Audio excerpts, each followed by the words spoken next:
Hello, my people. What is happening? I was just reading my latest Master um, magazine, and it's crazy. They got a rat on there. It's a rat.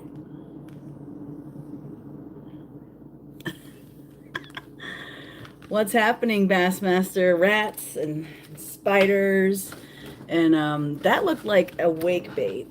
Wake bait is kind of like a topwater bait, only it like skims on the top and in between the top and like right under the water. They call it a wake bait, kind of like a boat makes a wake, right? Hi, Debbie Sue, Debbie Sue, Debbie Sue. I love you, oh Debbie. You're the first one. You got a little serenade.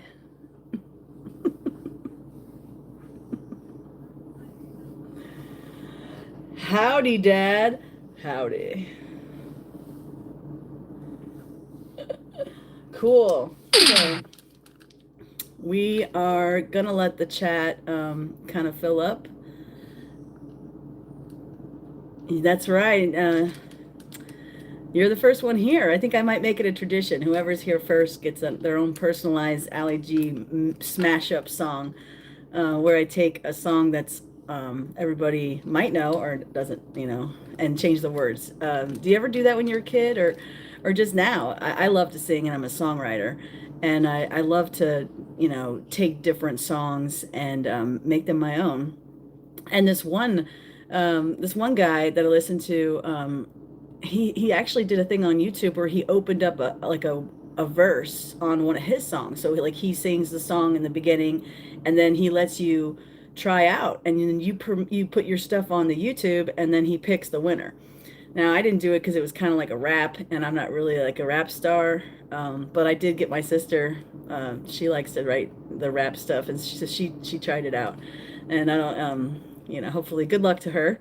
Um, she's also doing this artist thing. I got to share the link. I'm gonna share the link in the description. You can vote for her to be like artist thing. She can win this contest. Anyway, let's say hi. Let's catch up to the chat. Jen, how's it going, Jen? I got my dad in here. We got Debbie Sue. So, I don't know how many of you do you go fishing, Debbie? You go fishing in that little creek right behind your house? Or you just hang out and watch the beautiful water go by? AllyG! I like the E on the AllyG. I love it. So tonight I thought we would talk about bass fishing in the summer, or just in the summer in general. Like when you go fishing, sometimes you think, oh, well, the summertime, that's a great time to fish because, it's hot out, and, there's not a lot of rain all day in the summertime. Well, in Florida, it rains every day, about 3 o'clock, it seems like. But not so much this year. We've been in kind of a drought. Um, but so back to the bass fishing in summer. Um, there's a lot of things we talked about last week in the trivia. We learned that bass bite all day long. They really do. But in summertime, it's more important to go fishing in the morning, early, or in the dusk hour, because in Florida, it is hot. But it is also dangerous to go fishing in Florida in the morning and the evening. Just like when you go to the beach, you have a more chance of getting bit by a shark in the morning or the evening than you do all day long. And why is that? I know it's because fish feed at that time, just like we eat breakfast and dinner. Hey man, the fish are out there eating their breakfast and dinner. And if you're in the ocean, well, that's going to be you. But anyhow, let's not talk about the ocean. We're talking about bass fishing. And I've lived here all my life, and I've been in the ocean hundreds of times. And I've never even really seen a shark. No, knock on wood.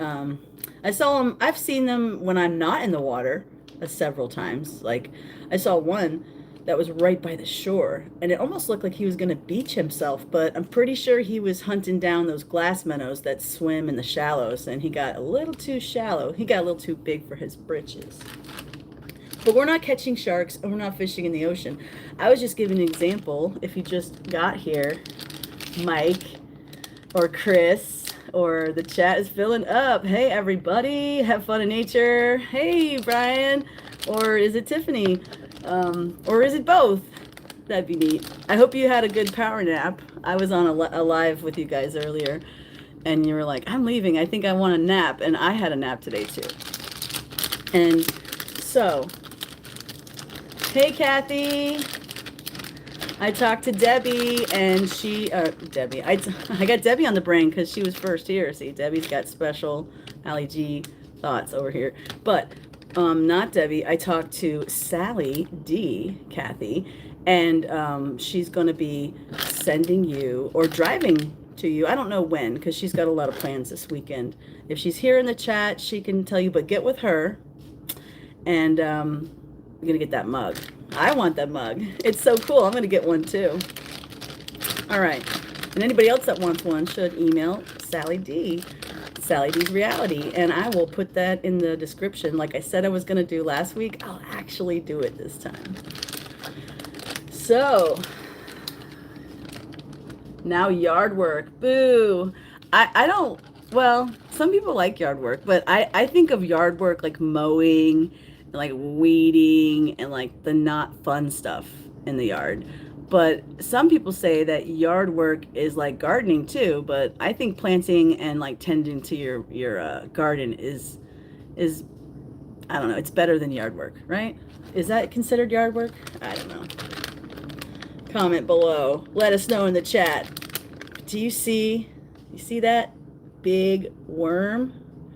Ba-da-da-da-da-da-da-da. I go to the lake and I don't care. Ba-da-da-da-da-da-da-da. I got a big old worm looking for the bass everywhere. And that's what happens when you go to the fishing in the summertime. You got to search for the bass because they are lazy in the summertime. They are not doing things like chasing bait, because the springtime has already passed and all the tiny little bait fish have grown up a bit, and all the bait fish that happened the spawn before and before that are all getting a little bit bigger. So when you're fishing in the summertime, you know, it's popular to fish with big baits because you're trying to mimic the food the bass is foraging. And they like it big in the summertime. I have a couple videos that I'll also post in the description later, and you can watch them. It's called Big Worm, you know, and I made a play on that movie Friday, Big Worm. And yeah, so that's how you can find it, and I'll put it in the description so it'll be easy to find. But this is a 10-inch worm. And they have worms that are even bigger. I have some 12-inch worms, and they also came out with a worm that's like, you know how bubble gum, right, on the bubble tape, and it comes in that little package, and you can just like take out as much or as little as you want. They have a worm now, a plastic worm, that is like 4 feet long, and you can cut it to any length that you want, you know. So I think, you know, 12 inches. I have used like a 16-inch worm as well. And also another one of my favorites here in Florida, you know, tell you my secrets. Okay. Hey, Kim. Hey, Glenn. Yes, you're going bass fishing tomorrow. I love that. I love that. So I go bass fishing every day, Ryan. Not actually, I haven't been in like 3 days because I'm helping my dad get his kitchen remodeled. So we're busy people. We're busy. This is one of my favorites. It's a lizard, lizardo. And actually, the bass like to eat salamanders. And Brian and Tiffany, more up north than you would think. The salamanders are deep up north. So if you're bass fishing, smallmouth bass, rock bass, any type of bass, they love the lizard. And when you're fishing with the lizard or with the big worm that I showed you, you do it Texas rig. And I was gonna maybe demonstrate how to do the Texas rig. If you guys are interested in that, I'll be doing that. 16-inch worm, baby, yeah. Because when you gotta think about it, a bass fish, even a small bass fish, right? When they eat a worm, they come up on it usually two ways, right? Either it's on the bottom, right?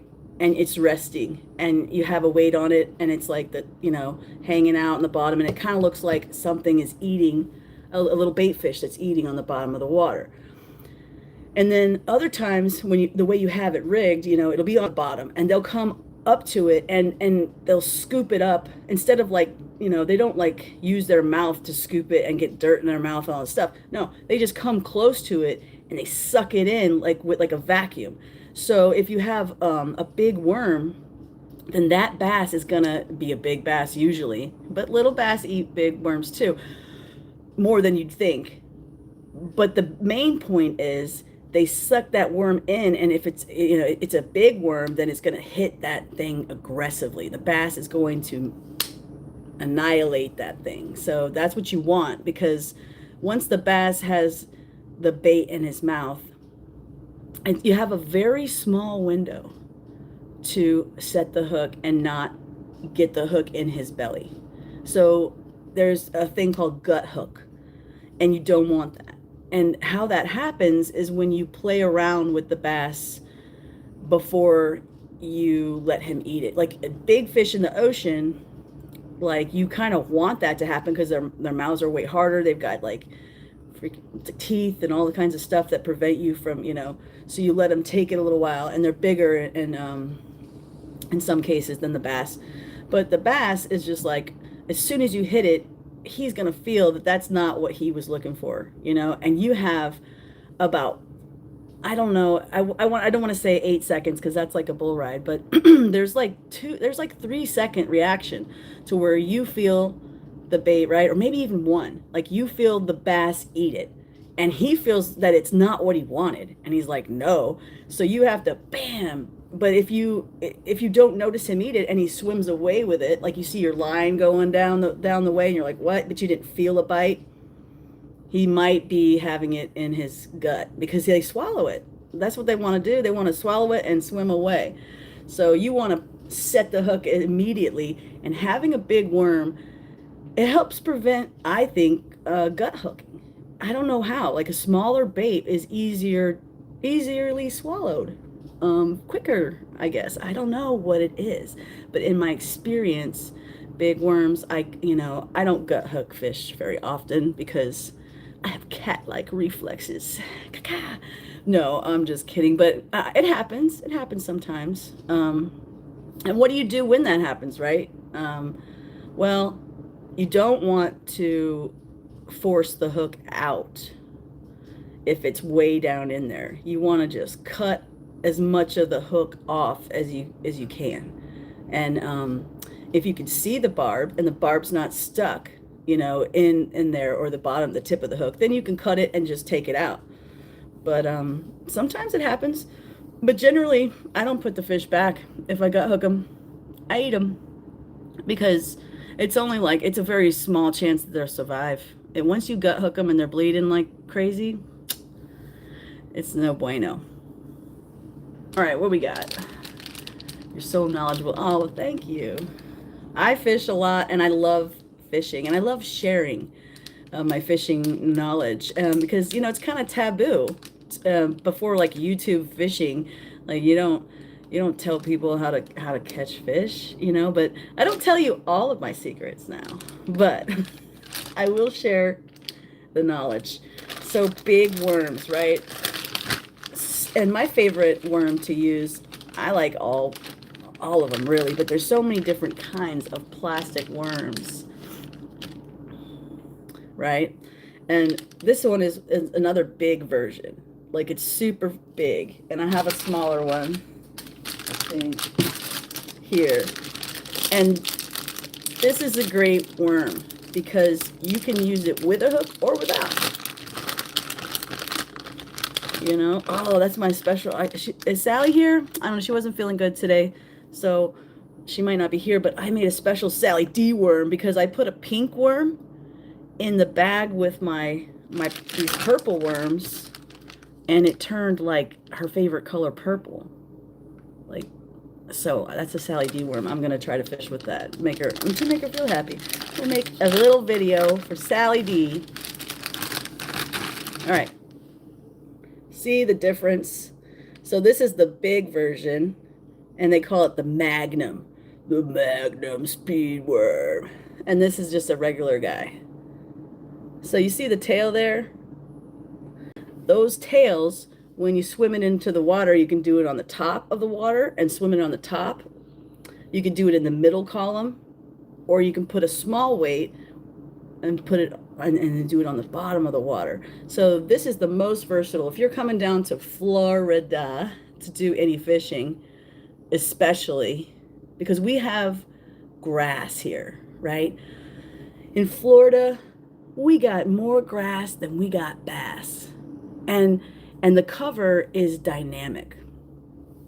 And what do I mean by that? Like, I mean there's several different types of grass that make up the best bass environment, because that's where the bass live. They live in the grass, in the cover. There's not a lot of grass, and it's just like a place you're fishing that has a sandy bottom or a rocky bottom. Then you're not going to have as much grass, and you're going to want to do different techniques than worms work, but worms get snagged in the rocks, and there's not much cover for the worm in the, you want grass, especially in Florida. But dynamic would be two different types. Like you have alligator grass and some lily pads and some hydrilla. So you have 2 to 3 different types of grass, because the bass is a predator, right? He hangs out and comes out of the grass for the bait fish. And where do the bait fish live? In the grass, on the edge. There's fish out, way out, Granny's here. What's happening, Granny? Granny's going boating, I think, soon. I might have to jump on the boat. Pick me up, Granny, take me on the boat. Okay. Anybody? I'm trying to pay attention more to the chat, because I was looking at the chat last time, and there was so many things that I missed, because I talk a lot. I think that's what it is. But I'm getting better at attending to the chat. And I wanted to say, Glenn, yes, I will take you up on your offer to give you your winnings when you come down here. And because then I don't have to send it, but I will send it. I was thinking about sending it to Sally, because I don't have your address, and she could just give it to you. But I don't want to make Sally do all this stuff. She already does enough for me. All right, Daniel, DG Outdoors is in the house. What's up, Daniel?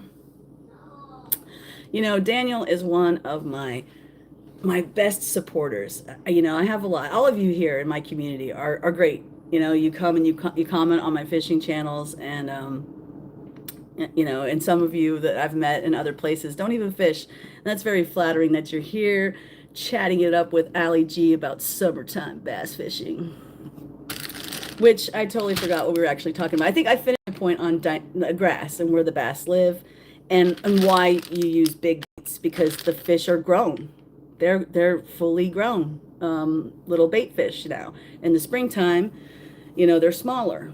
So that's why, as because the spawn happens, and then as the seasons change, the bait fish get bigger, and yeah.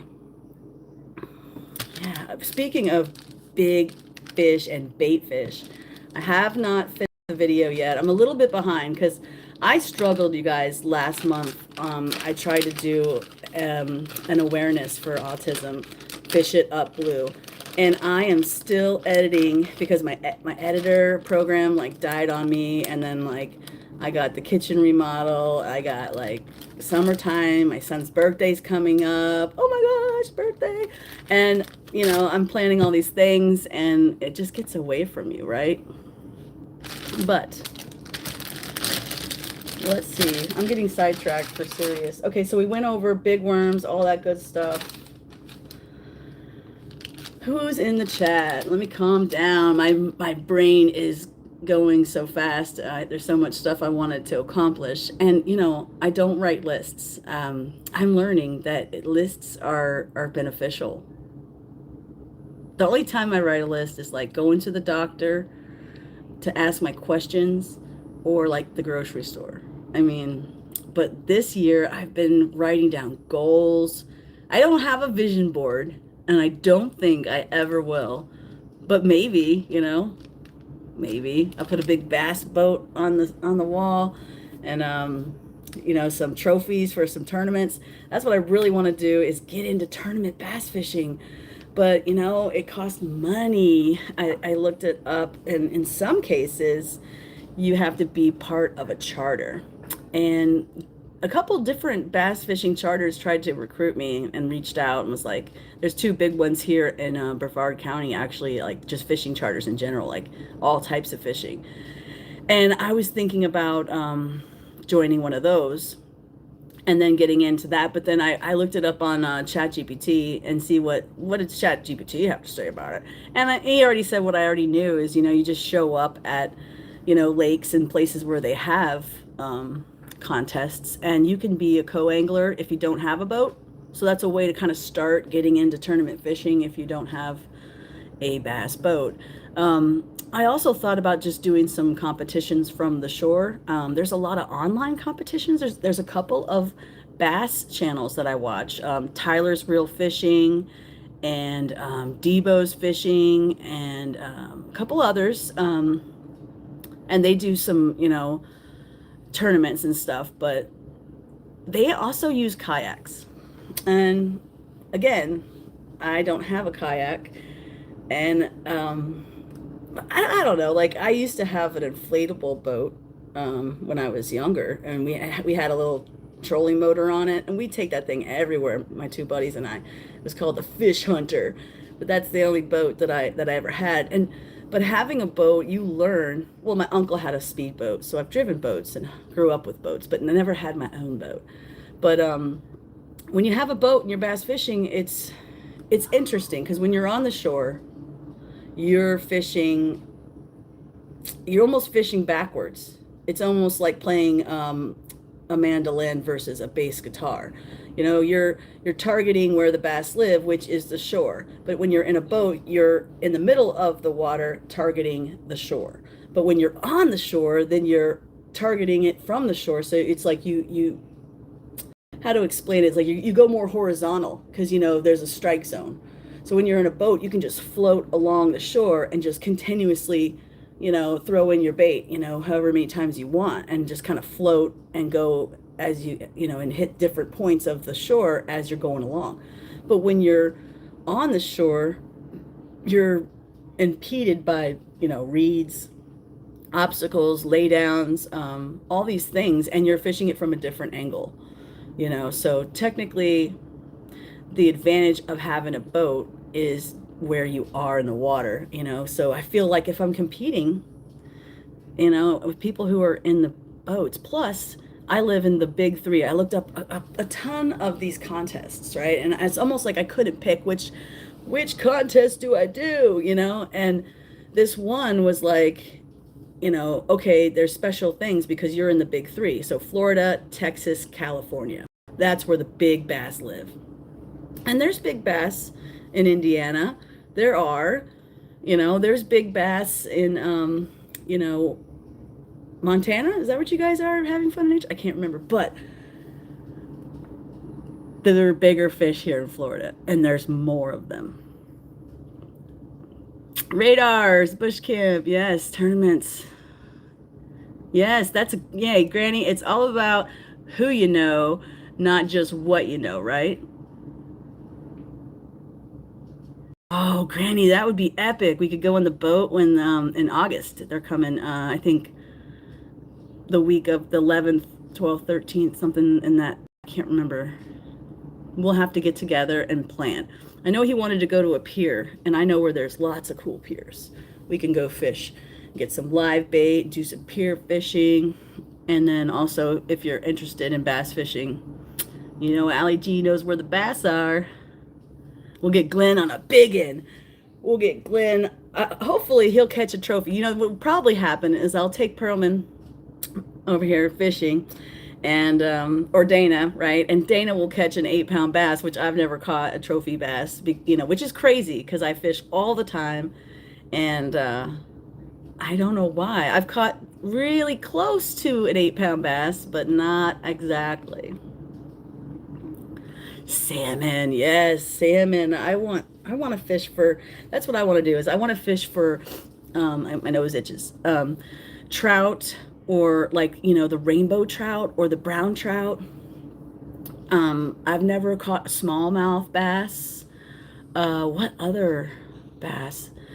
Um, what other fish, I should say? I've caught a lot of different types of fish because I live by the ocean, and but everybody seems to come here. My one buddy from Alex from Realistic Fishing was here, and he said he caught a cowfish. He popped in one time, and I'm like, I didn't even look that up. Like, cowfish? I've never even heard of that. And why is my nose itching? Someone must be talking about me. What's going on in this chat here? They're like, look at the chat. Oh, Granny. Hey, Tyler. What's happening? A mother-in-law fish. A cow? Yeah, a cowfish. And several people have said that they've come to Florida and caught one, but I don't know. I'm gonna have to look it up. I don't know. I'm not gonna do it right now, but I'm gonna take a sip of my beverage here. All this talking gotta wet my whistle. That's drinking my kratom tea, and I mix it with some orange juice, and yeah, it's bitter on bitter. Cheers. Yes. Cheers.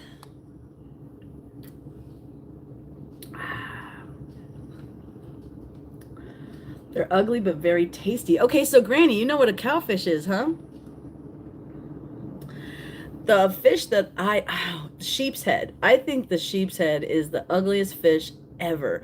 And it has like human looking teeth. Like, it looks like it has I call it a zebra fish because it straight up has colorings of a zebra, black and white stripes, and it has straight up teeth. Like not like fish teeth. It has like teeth. Like it's weird, and they taste good too. Why is my nose itching so much? All right, so we're talking about summer bass fishing and summer fishing in general. So I said at the beginning, it's, you know, a really good time to fish in the evening and in the morning because of the feeding patterns of the bass. But also in Florida, if you're fishing in the coastal waters, like if you're fishing in the river or the lagoon, there are, and even in lakes, like there are times of the day where the pressure, like a barometer will tell you the pressure, and the pressure goes up and down. And there's like peak feeding times because of the pressure, because you know, somehow there's like a sweet spot. And when that happens, you know, during the day, it sometimes it happens because of the tide. So the tides are happening, you know, it could be affected by the full moon. There's so many variables when you're fishing in the summertime. Ooh, I forgot to turn my notifications off. Sorry. Don't text me when I'm doing a live. I have 18 fabulous people watching, and they don't want to hear my drum roll text go through. CL. Yes, snapper is good. Yeah, I have not caught a peacock bass. Ooh, these worms are. I was gonna show you guys how to Texas rig, and I was gonna use this sherbet looking worm. It's like pink and Myrtleite orange. Okay, so For all you people who are beginners and you know, or maybe you just don't fish with plastic worms, I'm going to show you how to Texas rig a starburst. Yeah, they call it sherbet. I think it's called sherbet. Bubblegum yellow swirl. So I was totally wrong. I like your name for it. We'll call it that. So, a Texas rig. What is a Texas rig? Well, a Texas rig is traditionally a hook, which is a worm hook. Some people like to use a different type of hook. I got all these hooks in my little bin. I'm going to go through them real quick. I'll show you. This is like a flipping hook. So it doesn't have, it has this guy here, like this stopper up here. And it has a wide gap here. And it's different than this guy has less space right here. And that's the gap. So they have a one called an EWG. And then they have the long shank regular style. and that's what that means is extra wide gap. So the gap of this thing right here is where the fish's lip is going to be, you know. So if he has a big old lip and you're fishing for a bigger, this is a swim bait hook. It's weighted. It's already weighted for you. It's pretty cool. But we're not using that. We are using a traditional Texas rig worm hook. Now what I like to do, and this is like they're different sizes. So each worm, like the bigger ones that I showed you, you need a bigger hook, because when the bass sucks it in, he's gonna go in and he's gonna suck it in, and you want that to get in his mouth. So if you have too small of one of those, it won't work as good. You can do it with small, but it won't work as good, and it won't look as good in the water. Okay, so you have the tip of the worm. You know, some worms have like a tapered end, and some of these the worms have the regular. So you want to go for the fat end. This is a yum dinger worm, and so it has like a little area, and you can, I always do it backwards, but you go right through the middle, right? And you just poke it right in there. So you have it not all the way, but just, and then you just boop, you poke it out. So then you take your worm and you push it up the hook, right? And so when you get it to this position, you just turn it and it just goes right on that little bend where it's holding the worm. And you want to do it straight in the middle, because you want, when you put this in your little slit here down here, it kind of helps you measure. So you take the worm and you go, okay, I want it to be straight. You don't want it to be bent up and all weird. You want it to be straight, right? So I take my thumb and I measure, you know, how much into the worm am I going to have it to be straight.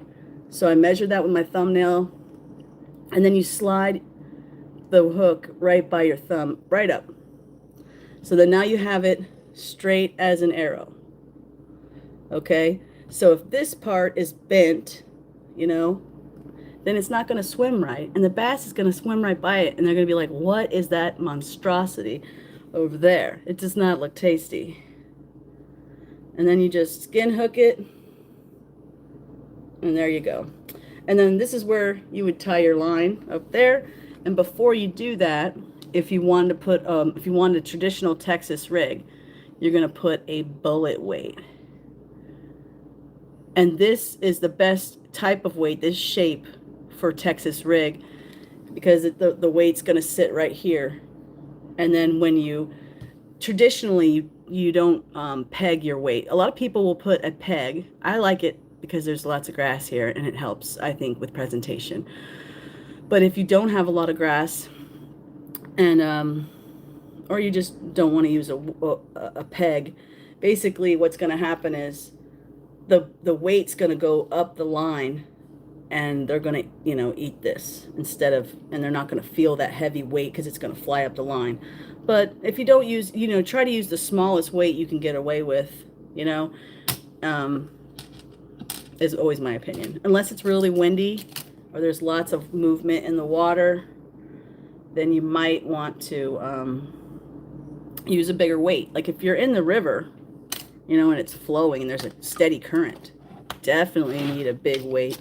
Or do like a Carolina rig or a drop shot, which is just different ways to rig it.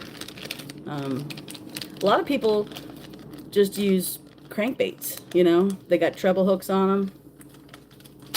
A crankbaity.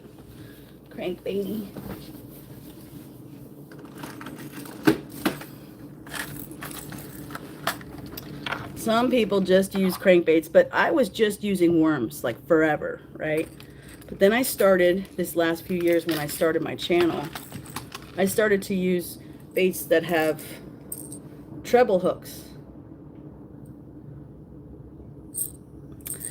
And my saying for treble hooks is, treble hooks are trouble. Cast net, yeah. I don't use the cast net that much, Glenn.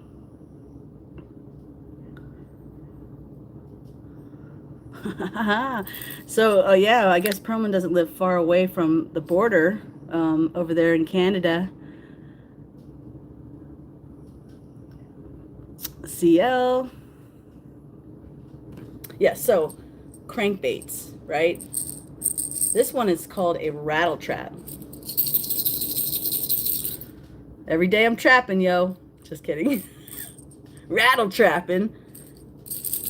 And this is a Bill, or I can't remember, Cotton Cordell. It's like an older brand. And this would be like a Strike King. It's a little more fancy. The Red Eye Shad. And again, it shakes, it vibrates. And you know, because noise and vibration are also a big part of fishing. And I actually, another secret, I don't know, maybe I'll tell you. Yeah, why not? I like to put rattlers in my worms. Yeah, that's right. You can get these little glass beaded little things, and inside of there's little metal balls. And you put that glass, it's like a little sharp on one end, and it looks like a little pill almost. You put it inside the plastic worm. Oh yeah. You get a finicky bass, you know, in summertime too. That's a good time to use crazy colors, you know, like this purple Sally D worm that I made. I put a pink worm in the purple. I like to do that. I like to take different worms and throw them. This is a trick worm. It's flat on the bottom, and it's segmented, and it's got a little snake, like a little rattlesnake. So it's one of my favorite. I used to just religiously only fish with trick worms, but then I realized there's all different types of worms. And actually, you know, when I was fishing, they just came out with the stick bait. Like usually worms were always this shape, because this is kind of what a night crawler looks like. You know, a real live night crawler has the worm sac here in the middle.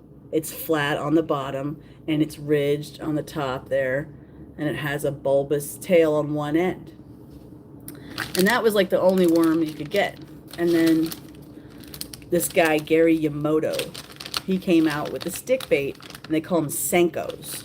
They're Japanese, Chinese, I don't know. But this guy, Yamoto. And that's the stick bait, right? So that's the difference between the trick worm and the stick bait. And, you know, this one, you're going to swim it, and it's going to be like boop, boop, boop. And this tail is going to be going crazy in the water. And this one, not so much. This one just mimics, and it goes boo, like a feather. That's why it's like the do-nothing bait. And then when it's on the bottom, it just sits there like a bump on a log. And all of a sudden, twitch it up a little bit, let it swim down, and the bass grabs it. What's up, High Plains Camper? You came by. What is happening? We are talking about bass fishing in the summer. And I just did, I don't know if you were here for it because I tend to ignore the chat, even though I have it on the big screen, you know. Yoda, just remind me to look at the chat, all right? Yoda talks, but we won't turn him on because he won't shut up. Maybe one day I will. Maybe one day I'll show. I think I have no batteries in there right now because I had to take the batteries out because I couldn't figure out how to turn them off once. So anyway, does anybody else, you know, like to color their own worms? Like take like this one was pink and you put it in a different bag, because that's what you'll notice is like worms, they bleed together. The dye on the worms definitely will overtake a lighter colored one from a darker colored one. And sometimes, like if you put red ones and green ones together, you'll get like, you know, you just turn part of it a different color. I don't know. It's kind of like some guys and gals that like to fish will also put their worms, and they don't keep them in the bags. Like I have bags and bags and bags and bags. And I used to have like a trapper keeper. Keep my Sally D worm in the bag. So yeah, trapper keepers, right? The little or a notebook. And I used to use them like that, but now I like a tackle bag. I have tackle boxes, but lugging it around the shore, you know, I like to just put on my backpack and go. Turn out the lights. Let's go. All right. Okay, yeah. So big worms, and yeah, because it's interesting. Topwater works in the morning and at night too. All kinds of baits will work. I mean, you could catch a bass on a hook with nothing on it if you tried hard enough. But I have been, oh, that's what I wanted to say earlier. I have been fishing with live bait, and I've been catching some big bass. Have fun in nature, still here. Hey, we met our tribe. Love you guys. Oh, I love that the chat is so lovey-dovey. Everybody's hanging out. I love all my peeps too. Let's see. Do.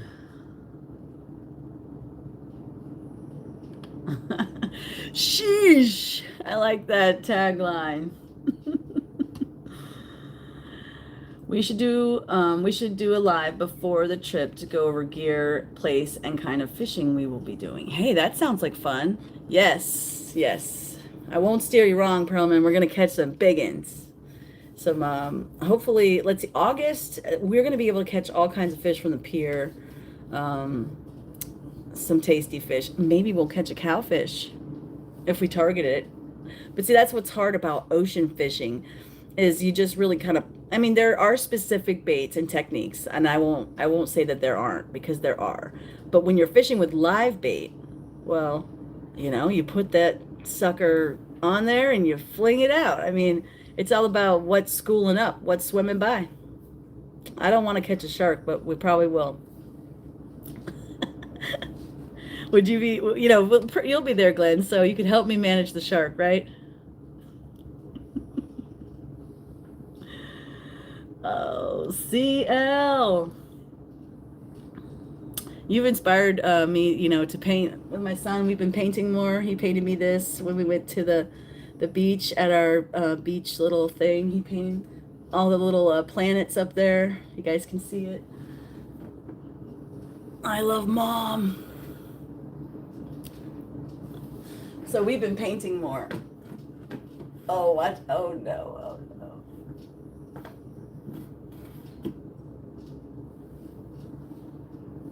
Okay.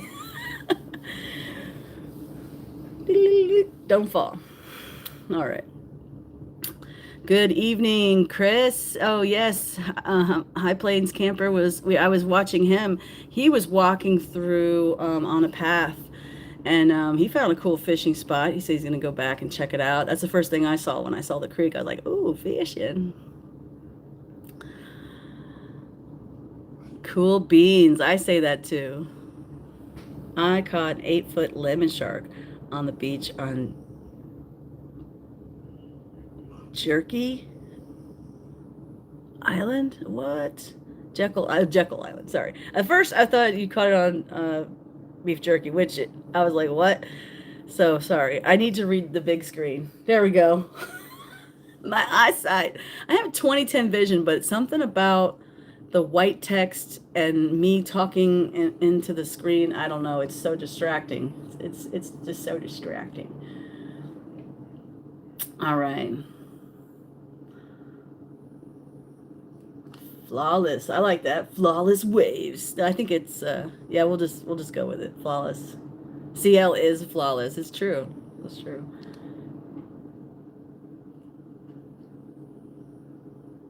Yeah, I didn't see him eat any plants. Maybe I missed that part because I was kind of doing a couple other things while I was doing your live.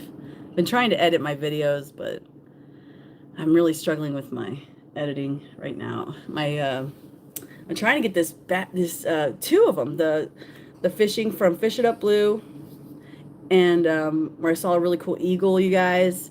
I got him on tape, kinda. You can't really tell it's him because the camera, when unless you have one of those, excuse me, super zoom in cameras, you really can't see the birds when they fly, like what different type of bird it is unless it's really close. But I saw them. I've seen 8 bald eagles, eight this year, and all different kinds of places, like fishing. I was at BJ's and it was flying by when I was going to the grocery store. I was driving down the road. I saw one eating roadkill. I talked about this a little bit on my other live too. So I don't want to bore you because I tend to repeat myself, but this is the year of the eagle for AllyG. They're just so amazing when you see them. It just makes you feel like God's got your back, you know? I love it. The eagle.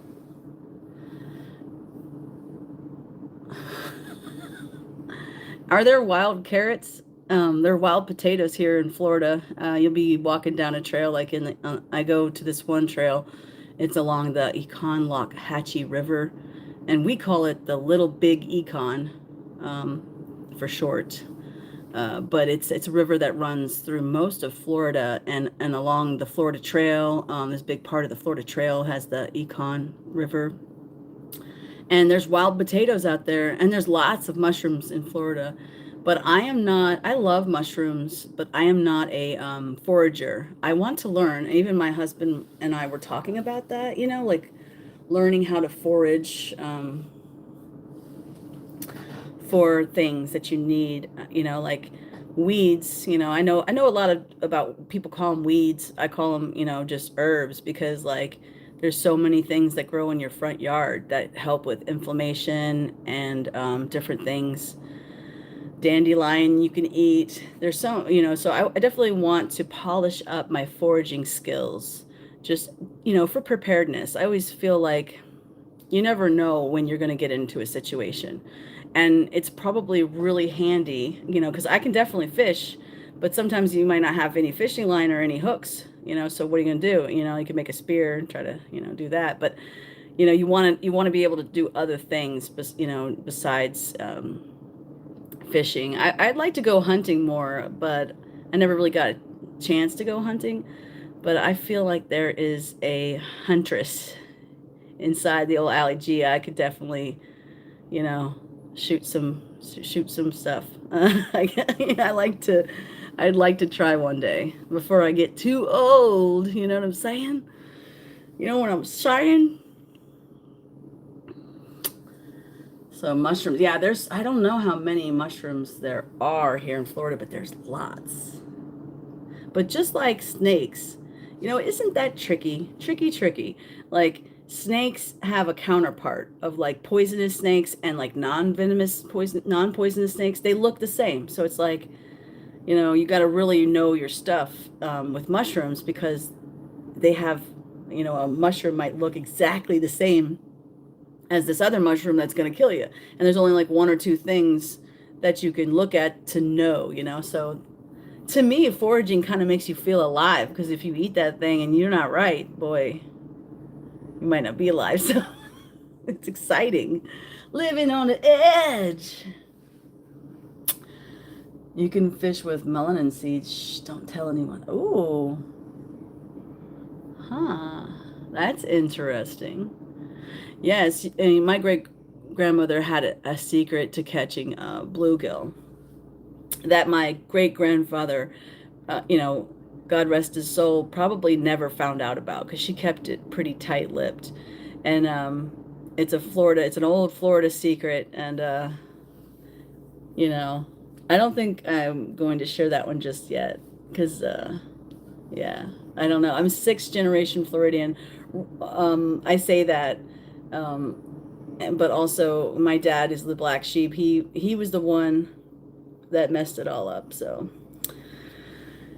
technically, I have a lot of history here in Florida, but it might be 5 generations, not 6. I have to check.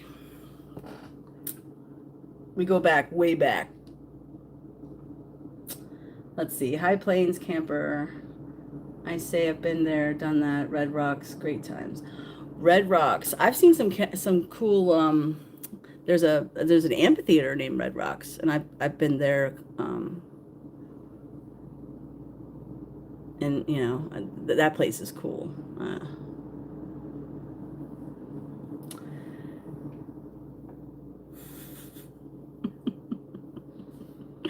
Oh, I shouldn't tease, should I? Well, hmm. You did give me a little tip, right? Um, well, catching bluegill, is sometimes really difficult. Other times they're biting and it's really easy. But sometimes you put a worm in, or you put, any kind of little fake worm in. But the trick to catching the biggest bluegill is cicadas, actually. They shed their body, and the shell of the cicada and different beetles, too, will attract the bluegill. So that's it. And my grandmother, she had a collection of these cicada bodies and little beetle bodies, and she kept them on the windowsill. And my grandfather just thought that, she was collecting them, from her garden, or there was just some weird thing she liked to collect. But that was actually her bait, and she she never told him that she was using that for bait. And we used to catch more bluegill than Grandpa, and he was always wondering how that was happening. So there, you got my secret out. That's it. That's it, Brian.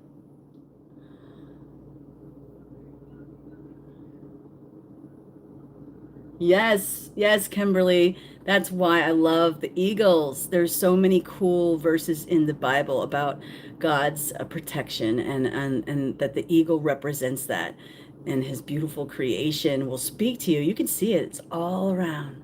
It's all around. Yep, cicadas, it works. I'm not going to tell you everything. You got these questions. You should try to do that. Maybe, maybe she did, Brian.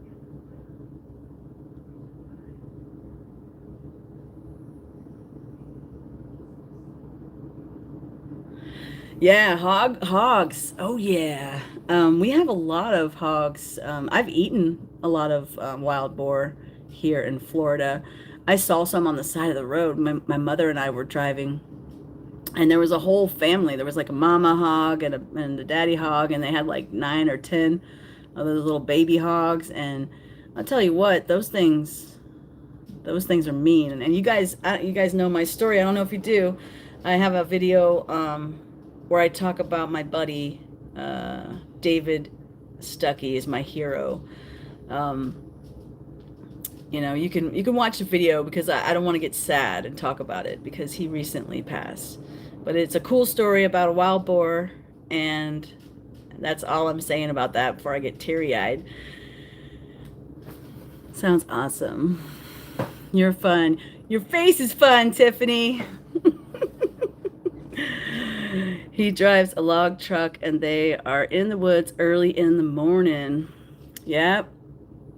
Yeah, when I go, my favorite roadside fishing pond is a disc golf course. And it's right off the road and it's right near the St. Johns River. And there's lots of a wooded area and protected area surrounding the river and surrounding that particular park.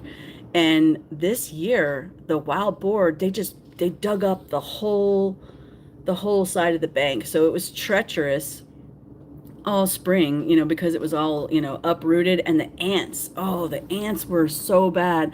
I'm itching my foot right now. I got attacked by ants every time I went there, but I kept going back because, you catch a fish, sometimes you got to deal with the ants. But that was crazy. I didn't ever see any of the actual, I'm trying to read it on here so I don't like get real close to the screen. Oh, so last week I did a giveaway. I'll probably try to do a giveaway every month, like one a month, because I really need to get rid of some of my fishing gear.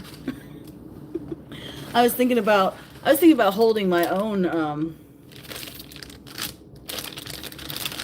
fishing like competition, because I have all this gear, like I basically just I probably have enough gear to, oh, I'm not going to say it. Probably I could take like 18 or 20 people fishing and then do it again 3 days in a row with all the gear that I Oh, at High Plains, yes. Geesh, I'm so glad you came. Sorry, my foot itches now that I talked about ants. Are you guys following along? I don't know. I think I'm behind like 3 or 4 chapters on the Granny's new book on her book club. I'm in 2 book clubs now, and I'm doing a lot of not reading though. I'm listening to them. Grits and tomatoes. Yeah. Are you talking about cooking the wild boar up? Yeah, my friend makes this crazy Dr. Pepper barbecue sauce, and he swears that the Dr. Pepper somehow like makes the meat softer and less gamey.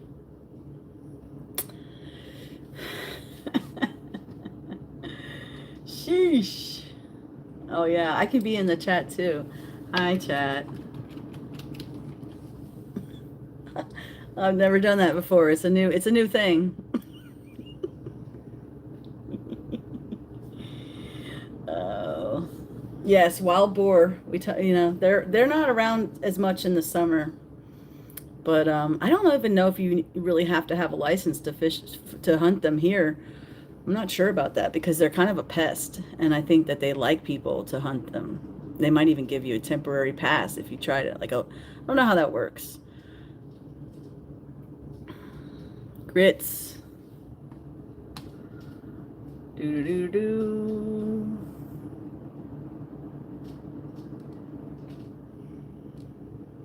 Do do do. Just checking up on the chat, peeps. So yeah, we're talking primarily.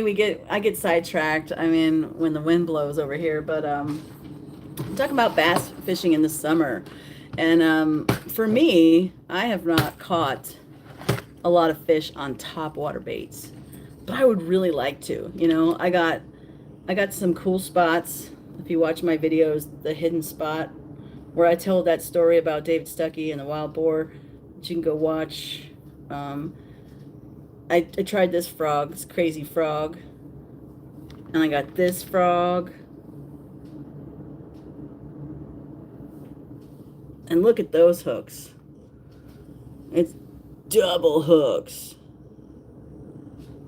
And when you're fishing with one of these, the bass hits it like Jaws. He comes all the way up from the bottom and hits it, and then he takes it down into the water. So if he hits it and you try to set the hook really fast, It's like the only time you can wait, you know, a little while. You want to give it a little bit when you're fishing with the frog. The frog.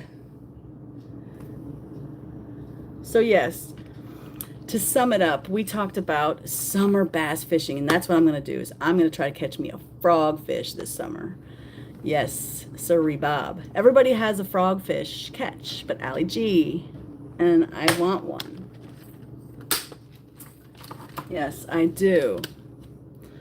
So, cheers to an hour of me, AllyG. It's the Fishing with AllyG show. Dun, da, da, da, da, da, da, da, da, da.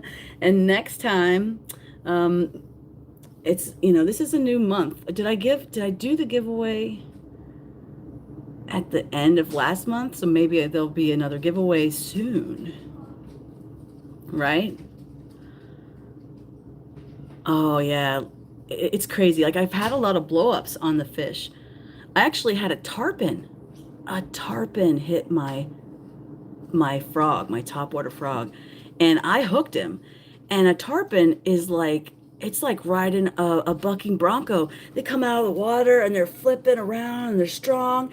And Merrick, no, I'm almost done, buddy. My little buddy, he's wanting to hang out in the living room. I don't want to troll you. I just want to hang out here. Yeah, all right. Well, I'm summing it up. Well, thank you very much for coming to the Fishing with AllyG live, where we talk all about fish. Okay, this is Foxy. It's my son's favorite toy from LankyBox. Okay, now we plugged LankyBox, his favorite YouTuber. Bye. Try not to show him on camera. I don't know, that Tyler was going through some stuff about some new laws, or I wasn't even sure. Yes, I'm happy you were here too, CL. You know, I really enjoy watching your channel, and just I enjoy you. And you should come to the meetup. I don't know if you're down with that, but you know, Glenn and Granny and Dana and Scott and I, and maybe some others, if I don't know, are all going to hang out in August, and we would love for you to come. Yes. Well, I am glad you find my channel too, and I'm glad I found your channel, because I've actually learned a lot. And I even I'll show you. I've been watching, I pulled a Daniel. I've been watching Granny, and I've been watching you guys, and I got some seeds. I'm gonna plant a little garden. So you guys having fun in nature have inspired me to get out there and grow some vegetables. I don't know what I can grow at this point because I didn't plant anything, and I had these for a while actually. But I love you, and hopefully I will see you guys on the next one, right? And that's 8 p.m. Thursdays, and anytime, you know, because you know where I'll be. I'll be at the bank. I'll be on the shore catching them big bass. So come on and see me sometime. Yes, vitamin D. Peace, you guys.